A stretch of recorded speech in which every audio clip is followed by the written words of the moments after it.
La señal intermitente de tono agudo que se expandía en las salas de los niveles 4 y 5 de la base dulce anunciaba algún evento poco usual, ya que jamás habían escuchado este tono de alerta.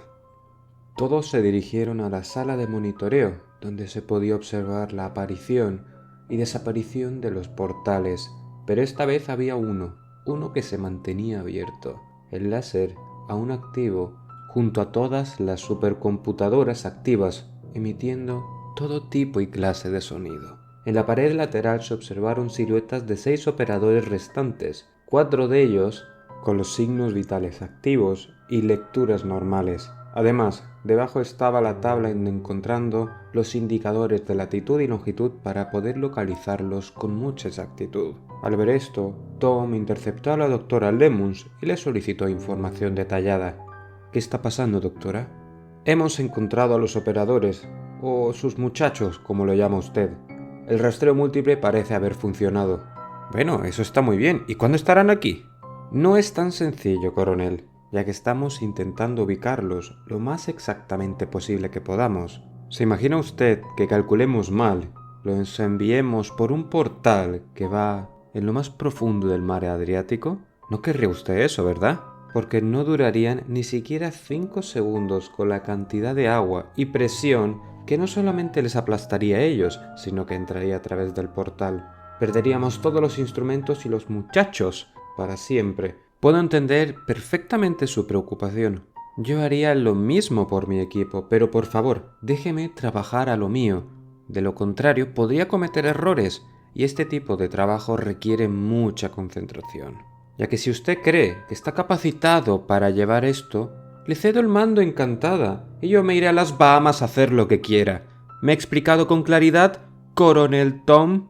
Tom, incluso detrás de la adusta mirada que le caracterizaba, no pudo sino ruborizarse ante el regaño de la doctora. Tenía razón, se estaba poniendo nervioso, estaba poco a poco perdiendo los estribos, algo muy poco característico de él. En el otro lado del portal, el equipo recién había comido cuando Gashan apareció detrás de una ventana del granero con algo de vino o cerveza, según entendían. No sabían cómo definirlo en este mundo. Eran bien recibidas, claro está, aunque de manera espartana no podían beber demasiado alcohol si iban a hacer una misión ahora mismo. Aunque la alternativa, un agua de dudosa depuración y filtrado, era muchísima mejor alternativa. Eso o una posible disentería que podría habituar estos tiempos. John le pidió el traductor al doctor y trató de aclarar las ideas con el niño. Necesitaba más información, más específica. Hola, Gashan. ¿Cómo estás hoy, muchacho? Bien, Deidad. Hasta ahora bien, aunque un poco cansado. No me digas deidad, por favor. Dime solo John. Repite conmigo. John. Cron, Ton, John. Eso es, muchacho. Muy bien. Acompañándolo John de un aplauso por el esfuerzo que el niño dio. Acto que el niño lo acompañó con una gran sonrisa. John, mi mamá no está muy bien. Estamos todos muy preocupados por ella. Por eso estoy tan cansado. Nos quedamos todos despiertos hasta muy tarde para velar por ella. Todos empezaron a mirar entre sí, hasta que todas las miradas culminaron en el doctor, el cual resopló con aire de resignación y les dijo a todos: «Al menos que venga alguien conmigo, ¿no?». Era una manera práctica de ganarse la indulgencia del niño y los favores de éste, así que basados en lo que tenían, decidieron proceder.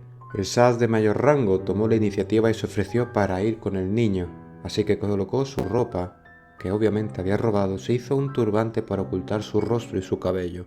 El doctor lo imitó de la misma manera, y para evitar sorpresas, el SAS guardó su puñal de combate y una pequeña Glock del calibre 9 milímetros, pequeña y portátil, con 9 disparos en la recámara. El doctor también tomó su bolso de medicamentos, donde extrajo antibióticos de todo tipo para todo tipo de situaciones, analgésicos, antipirréticos y demás.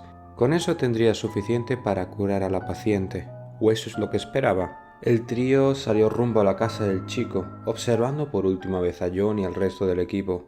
El operador del Dev Grow Hacía guardia con los visores de la visión nocturna y visión térmica, usándolos en pequeños intervalos, sobre todo cuando había ruido cerca del establo, para que de esta manera se hiciese economía con la batería. El sas y el doctor esperaron fuera de la casa en la parte trasera de Gashan. Luego entraron y se aseguraron de que no había ningún peligro. Tras esto se asomó e hizo una señal a los forasteros para que estos entrasen. Cerró la cortina y la puerta de madera improvisada de la choza. En el centro de la misma había tapetes, pieles de animales que hacían de alfombras y también de camas, y en una esquina, junto a una fogata, aún ya medio apagada, había una persona. Decir que su condición era mala es ser muy generoso. Sus condiciones, según el doctor, es que estaba sudorosa, con labios y boca reseca, ojos ya muy hundidos, con una dificultad para respirar, además de una profunda secreción verdosa.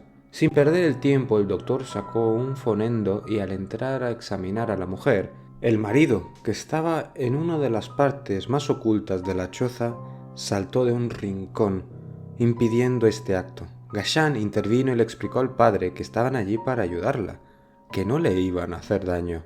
Estos eran dioses y que lo habían aceptado a él como a su siervo.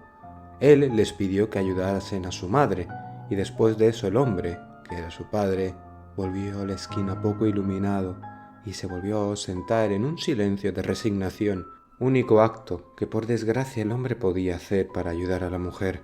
Más allá de cambiarle la ropa e intentar que se sintiese cómoda, no tenía muchos conocimientos de medicina. Puede continuar, deidad de la medicina. Le expliqué a mi padre de que ustedes no suponen ningún problema. Solo por favor, no hagan ruidos ni movimientos bruscos. El doctor asintió con un aire también de dignidad.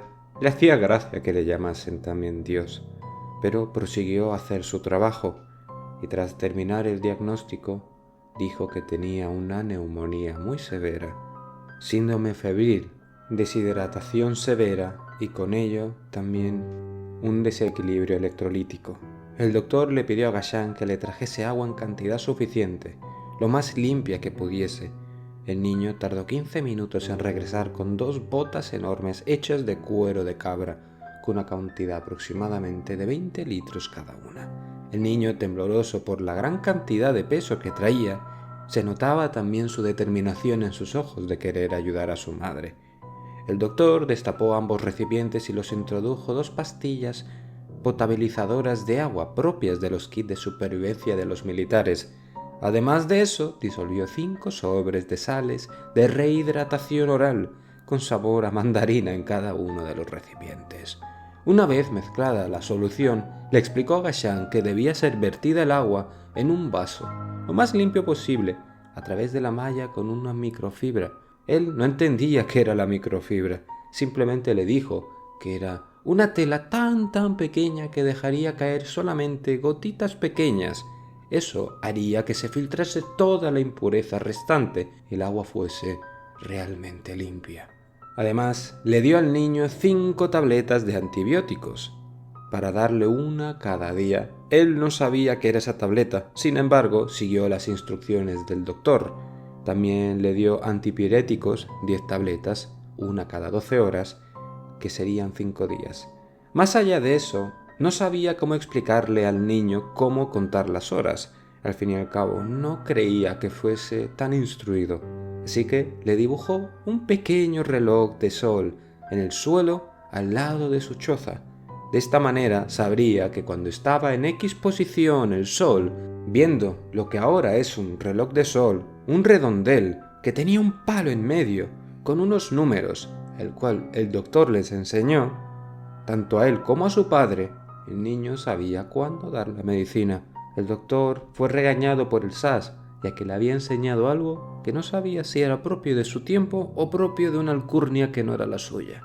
Sin embargo, era necesario para que el tratamiento tuviese efecto, y rezaban para que esto no cambiase la línea temporal. Tras esta pequeña incursión secundaria, el trío volvió al potrero sin novedad alguna, a pesar de que algunas unidades de patrullas se habían topado con ellos en la zona.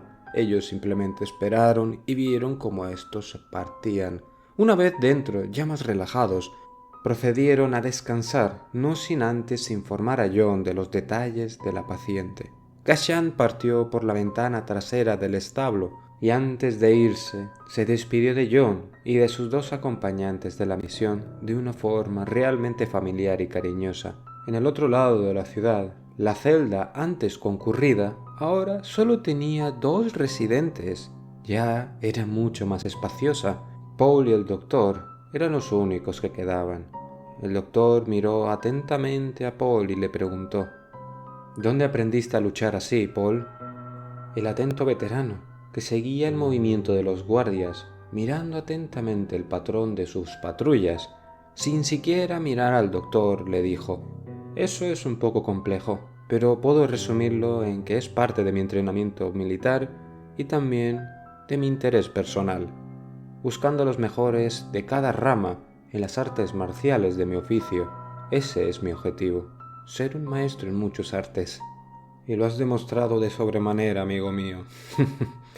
Esperemos que eso haya ayudado a que salgamos de aquí con vida. El silencio fue roto, ya que la puerta principal del ala de donde estaban las celdas había sido abierta.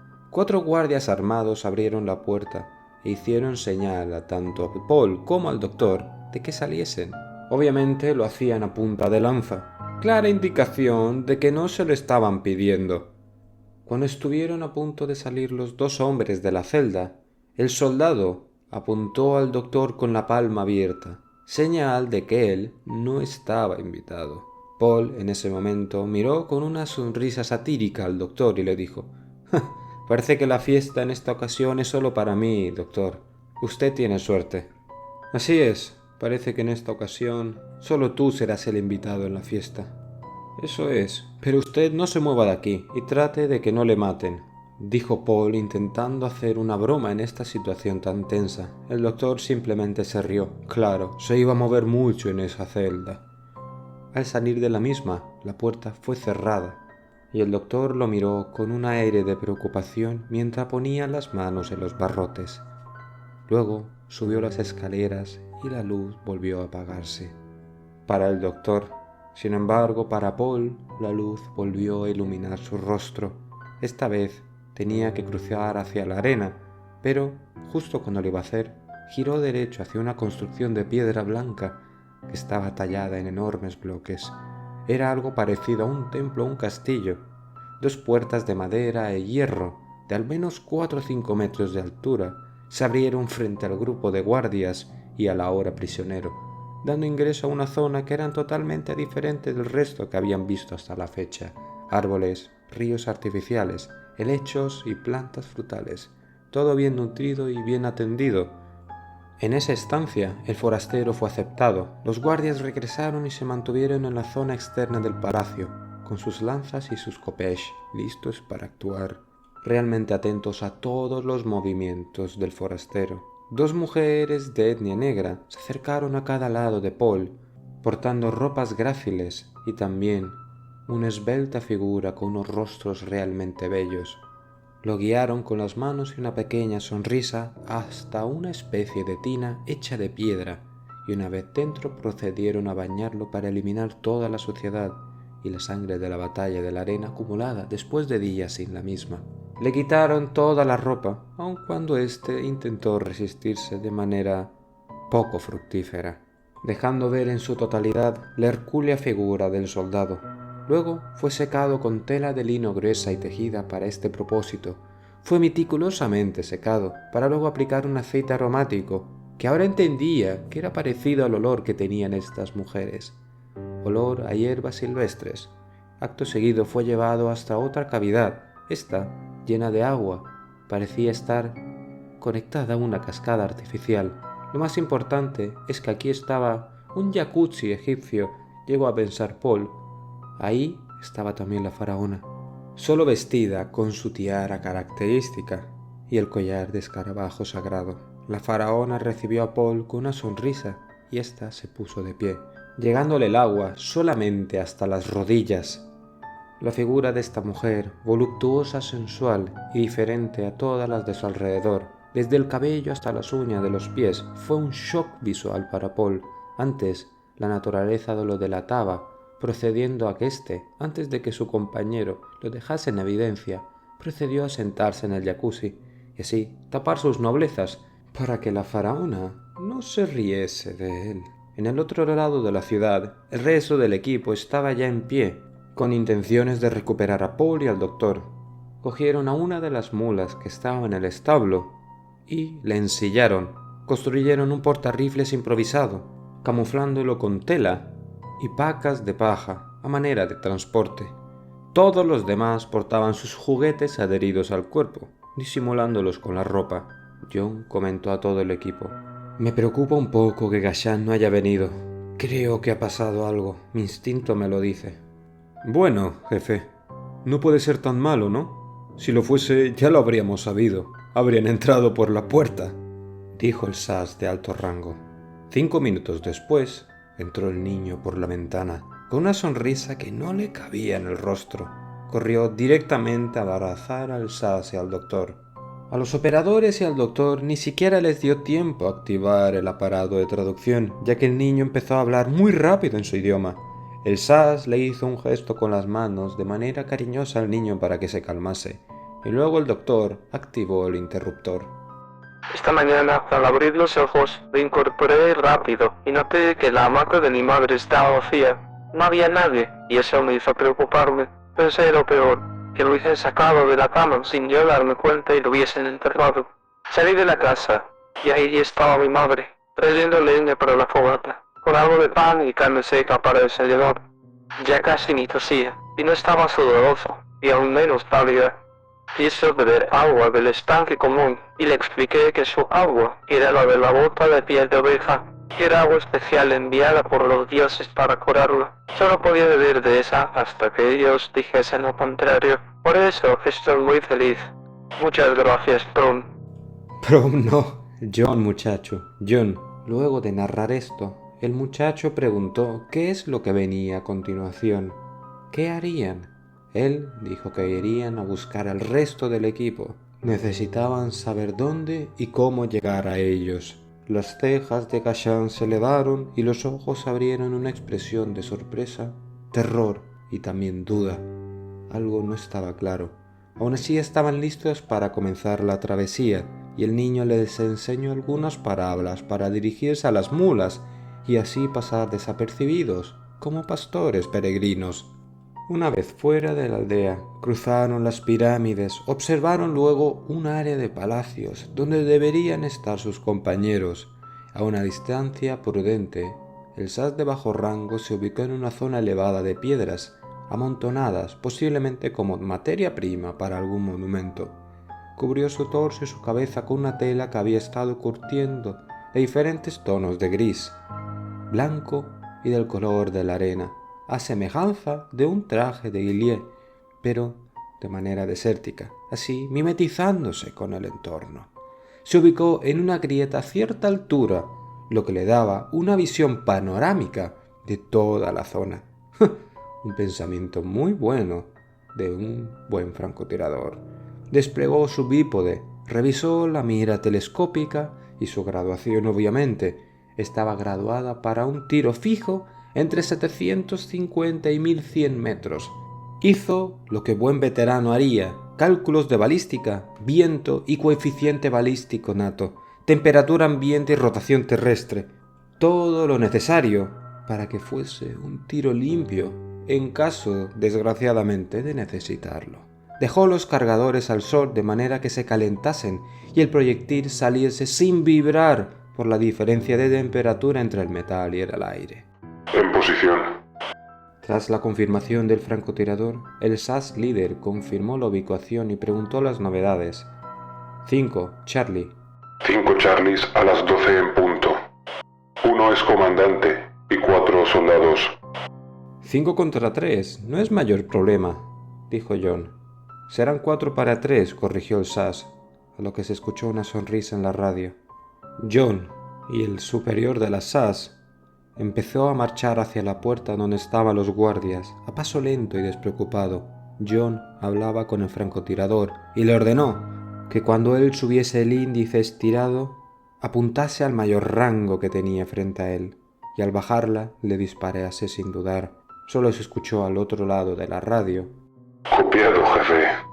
tienes la luz verde para eliminar al jefe 30 metros antes de que nosotros lleguemos a la puerta. En la mira. Tiro limpio. El trío de forasteros se aproximaba en línea transversal, uno al lado del otro, cuando los guardias se percataron de su presencia y no dudaron ni siquiera un segundo en abalanzarse hacia el combate como buenos soldados también entrenados. Sin embargo, un zumbido se escuchó por la cabeza de los 3 operadores y el comandante de la unidad. Se desplomó.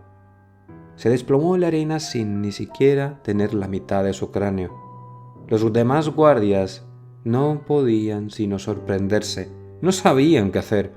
Como reacción normal, continuaron al ataque, pero el equipo desenfundó sus cuchillos de combate y obviamente sus pistolas Glock de 9 milímetros.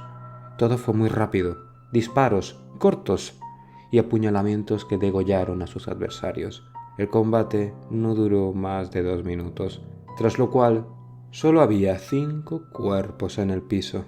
El ruido del enfrentamiento en las puertas hizo que éstas se abriesen de manera brusca y un gigante armado con 2 espadas cortas estuviese delante de él, y tras él unos cuantos sacerdotes, usándolo de pared humana. Con traductor en mano, John exclamó: Soy Donald Trump, Dios de los abismos, y mi palabra es ley y orden. Vienen a uno de los nuestros contra su voluntad, y ordeno que sea liberado, si no sufrirán las consecuencias. Gashan y el doctor estaban escondidos al pie de los escombros, donde está el francotirador, expectantes a ver qué pasaría. Entonces, al escuchar el comunicado, el niño preguntó: ¿Entonces son dioses o no lo son? Le preguntó de una manera satírica al doctor. Él simplemente respondió encogido de hombros con su traductor: es complicado, muchacho. El gigante no se intimidó y avanzó con sus 2 espadas en la mano de manera amenazante, a lo que John levantó el dedo con la mano y expresó: Haré que un rayo caiga sobre este infiel. Acto seguido, no se hizo esperar y un disparo propinado a 1050 metros con viento lateral de 20 km por hora impactó en medio de los ojos, escuchándose un silbido, y el gigante cayó inerte hacia atrás como un bloque gigante de granito.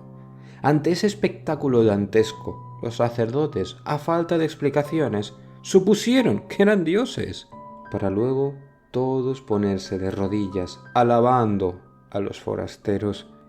El equipo se desplazó rápidamente dentro del palacio, observando el ambiente y encontrando pruebas de dónde podía estar Paul, generalmente rodeado por los brazos y piernas de la propia faraona para el desconocimiento de ellos, recibiendo un mensaje en el cuero cabelludo de un séquito de doncellas, todas ellas vestidas con lino, sin nada debajo, con una faraona en traje de Eva. Este espectáculo no era el que John tuvo pensado encontrar, ya que encontraron rápidamente a la instancia de Paul. Boca abierto, John solamente pudo decir: «Capitán Paul Dilley, firme». Paul saltó de inmediato, dejando toda su humanidad al descubierto. Esto causó risa en los 2 operadores restantes y se apresuró a salir de la alberca. Sin embargo, la faraona lo tomó de la mano, le dijo algo y John se acercó al traductor. Paul le repitió por favor que dijese lo que había dicho al traductor de nuevo. Son los dioses de lo que hablan en el pueblo. Necesitamos ayuda, por favor, o de lo contrario, todos moriremos. Acto seguido, el cruce de miradas entre Paul y la faraona se selló con una complicidad. La misma le dio un brazalete que le permitiría andar por el palacio cuando ellos lo deseasen. También las mujeres le dieron un nuevo taparrabos a Paul y salieron por patas del palacio guiados por el veterano, directos a la mazmorra en busca del doctor. Este se hallaba sentado en una esquina de la celda con cabeza gacha y resignación. El escándalo de voces conocidas y de puertas abriéndose, con órdenes al fin en un idioma natal para él, hizo que su ánimo se rejuveneciese. «Nos vamos de aquí, Doc», expresó Paul, y vio que éste aún se mantenía con vida. John saludó al científico cautivo y el equipo salió a toda velocidad para reunirse con el francotirador, el otro científico y Gashan, y así regresar a un lugar seguro.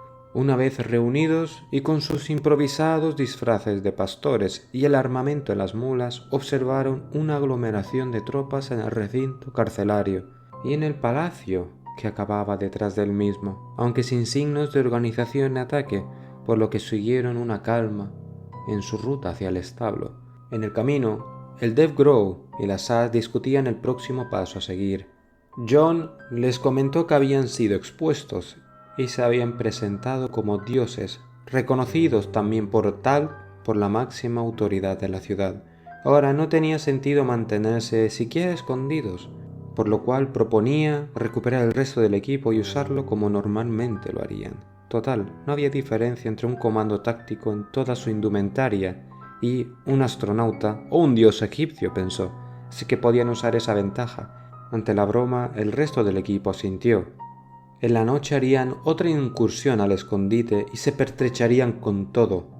Ya, una vez en el establo, procedieron a desmontar las mulas y su armamento. El SAS limpió cuidadosamente el rifle de precisión, recargó el cargador metódicamente y guardó el equipamiento y las evidencias bajo el reservorio de paja donde antes estaban. Al otro lado del portal, los cálculos de tiempo, ubicación y el espacio temporal estaban a mitad de camino. El equipo científico estaba frenético resolviendo pequeños problemas que podrían significar la diferencia entre regresar a casa o aparecer en medio del Sagitario A.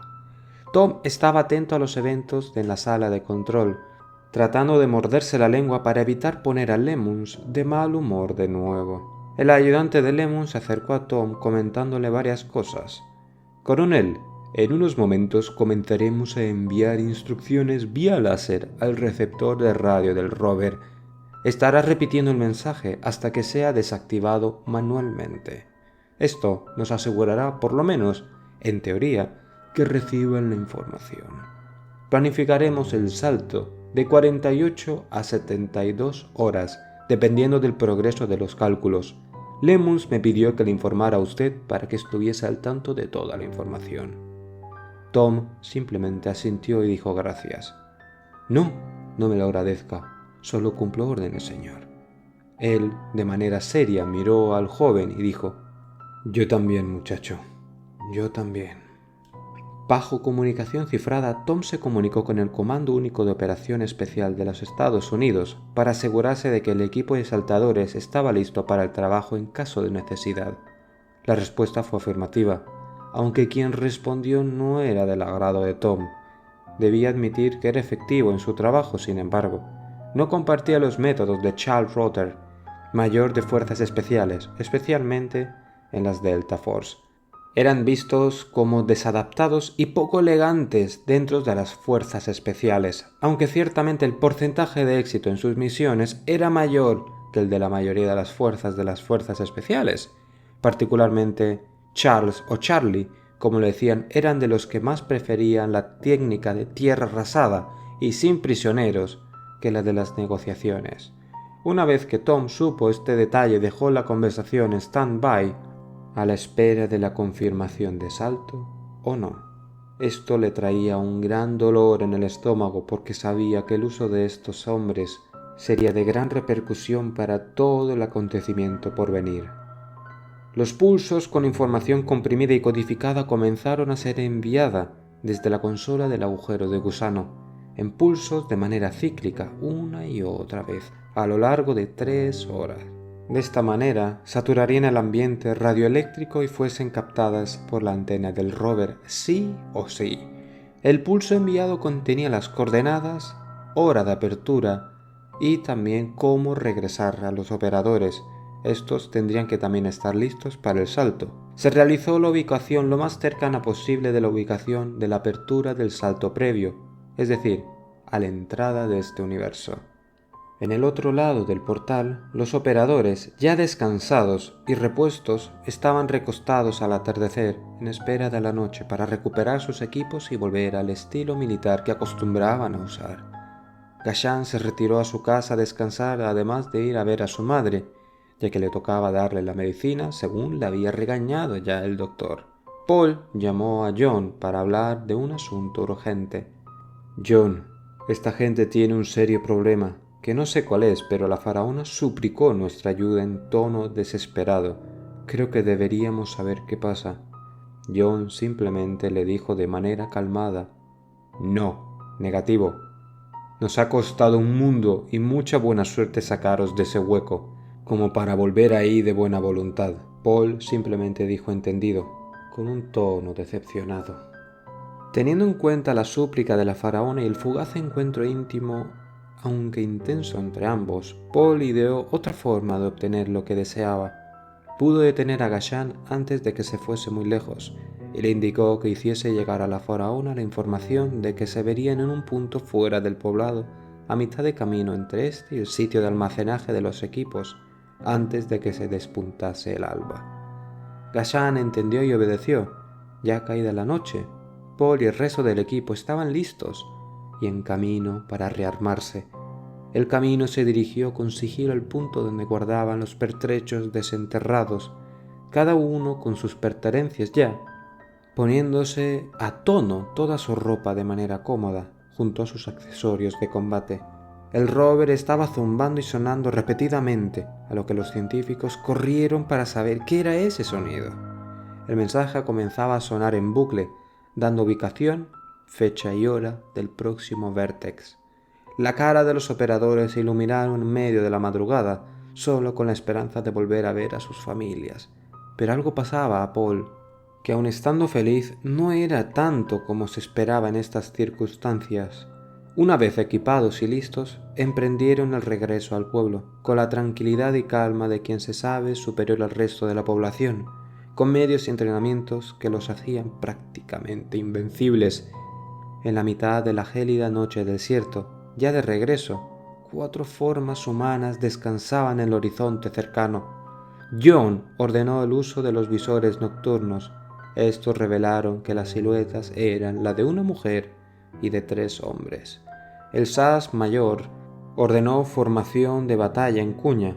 Estaban en el frente, pero sorpresivamente Paul levantó la mano con gesto de tranquilidad, de no hacer nada. «Esperen, no disparen hasta que hable con ellos», expresó Paul. «Paul, ¿en qué nos estás metiendo?», preguntó John muy serio. Él simplemente caminó hacia el cuarteto de sombras, y Paul reconoció la silueta de la faraona, quien avanzó hacia él y luego de observar su atuendo casi espacial, le dio un fuerte y prolongado abrazo, correspondido por Paul. ¿Así que esta es la imagen de un dios en persona? Algo así. Cuéntame, ¿qué es lo que pasa con tanta urgencia? Seremos atacados en breves horas por los asirios y su rey, Ashurbanipal, famoso por su crueldad, quienes quieren apoderarse de las riquezas del imperio y esclavizar a nuestro pueblo. Hemos dado batalla durante muchos años, pero ahora ellos son más fuertes, ejércitos más grandes, con armas de otros metales, a los que nuestro cobre no causa daño alguno. Además de contar con los 7 dedos, esos gigantes que enfrentaste en palacio, eran capturados de las batallas anteriores, no son humanos al uso. No sabemos de dónde vienen y cómo los hipitas los tienen a su servicio, pero habrás visto que no somos adversarios para esos monstruos, excepto para ti y los tuyos. Solo los dioses pueden vencer a esas cosas y a ese ejército. Venimos a pedir su ayuda. Ponemos todo a su disposición: guerreros, carros, caballos, armas, todo lo que necesiten. Por favor, no dejen que esos bárbaros nos aplasten. Para luego, la faraona y sus 3 guardias se arrodillasen ante sí. El gesto era de adoración divina, inclinando sus cuerpos, posando las palmas de las manos y la frente en la arena. Ante este gesto de humildad, Paul miró a John y a las SAS, quienes a su vez se observaron entre sí sin dar una respuesta inmediata. Paul se dirigió a la faraona levantándola de su posición de adoración, diciéndole: «Hablaré con los demás. Te daré nuestra opinión pronto. No te aseguro nada, lo siento». La faraona no tenía un tono de satisfacción plena, pero tampoco de fracaso, así que aún había esperanza. El brillo de los ojos de ese dios que había estado en su regazo y en su cama eran el brillo de cualquier mortal enamorada, así que aún había esperanza. No por nada había llegado a ser faraona. Al regresar al pueblo, el grupo caminaba en formación de cuña a lo largo de las calles, bajo la mirada incrédula de los habitantes, que hasta ahora no habían notado su presencia. Ghassan estaba junto al grupo de operadores como si era uno de ellos, tratando de que no se notase tanto la atención de estar al lado de estos dioses. Una vez en el potrero, luego de haberse hecho un perímetro de seguridad para mantener a los ojos curiosos lejos, se sentaron a descansar y a hablar. El equipo estaba con las labores de cada quien, e incluso Ghassan había regresado a su casa para ver a su madre. Y el momento llegó. Paul planteó las dudas a John junto al resto de operadores que discutían la situación. Los doctores estaban poniéndose al día con las novedades de cada uno, tratando de nuevo el plan de salto, que según las instrucciones era de 48 a 72 horas. Jefe, creo que deberíamos intervenir en esta disputa, viendo la desventaja de los egipcios frente a los hititas. Si no lo hacemos, barrerán esta ciudad y a todos. John escuchó y se mantuvo pensativo, evaluando las posibilidades de éxito y las consecuencias de estos. No estoy seguro de esto, Paul. No debemos intervenir en la historia, esto podría cambiar completamente el futuro. Un efecto mariposa en toda regla, dijo John. Pero creo que no habrá problema. Observa los escarabajos blindados que arrastraban en la arena. Las mantis religiosas utilizándolos como si fuesen perros de guardia de tamaño humano. Que yo recuerde, ninguna de estas son dos especies que existen en nuestra realidad. Ni hablar de los gigantes de 7 dedos. En eso debo darte la razón, expresó John. ¿Qué piensa el resto del equipo? El SAS principal, el de mayor rango, dijo que no le importaba ayudar a los egipcios, siempre y cuando fuese antes de irse de este universo. Esta decisión fue asentida por su subalterno con un movimiento de frente de arriba abajo en tono de aceptación. El equipo de asalto estaban 3-1 a favor de defender a los egipcios. Hagámoslo, pues. Estoy en desventaja, pero que sepáis que la batalla es en realidad no somos dioses, ¿vale? Así que podríamos morir en esta operación como en todas las misiones. Sí, sé que es mi deber de jefe de equipo en decirlo, pero os lo voy a decir siempre. Vamos a ver qué tenemos. Para luego, John ordenarle a Paul que se encargase de todo lo que vendría a ser los explosivos, cargas C4, Semtex y las Claymore que sobraban. Prepararían una emboscada de túnel para la caballería e infantería. Las SAS se encargarían de guiar a los ejércitos egipcios en formación de pinza, de manera para evitar desbandarse después de la trampa de explosión. El teniente de las SAS ya había demostrado su valía como francotirador. Sus objetivos eran líderes de ejército hitita, o en su defecto lo que parecía ser el mayor rango. Yo me encargaré de ser el señuelo para atraerlos y coordinar la infantería y los bichos raros que tienen los egipcios, dijo John, exponiendo su plan de combate. Ninguno se opuso, estaban todos conformes. Ghassan abrió la cortina, que funcionaba como puerta, y entró con bandejas de comida, muy al estilo casera, una pierna de cerdo asada, pan árabe y también cerveza. La señora, en evidente buen estado, ya recuperada, que acompañaba a Ghassan, había cocinado a los dioses en manera de agradecimiento, notándose que también había gastado buena cantidad de sus ahorros debido a este festín. El equipo atacó en pernil con hambre atrasada, desgustando también la comida casera de la mano de esta cocinera, que sabía que hacía, a diferencia de las raciones de combate, un muy buen añadido a su dieta. Después del festín, los doctores tenían que decirle una cosa. El salto será en 48, máximo 72 horas. Nos dará un mensaje nuevo cuando falten 12. Enlazaremos las radios con el rover y de esta manera llegará el mensaje automáticamente en el canal 3. Así que programen sus radios de comunicación para saber cuál será la señal especial. Todos tomaron una nota mental de esta sugerencia. Por lo tanto, continuaron los doctores con las coordenadas de salto, que será a la derecha de las pirámides, es decir, al lado de Kefren. Dicho esto, continuaron comiendo, preparándose para la misión que tenían por delante.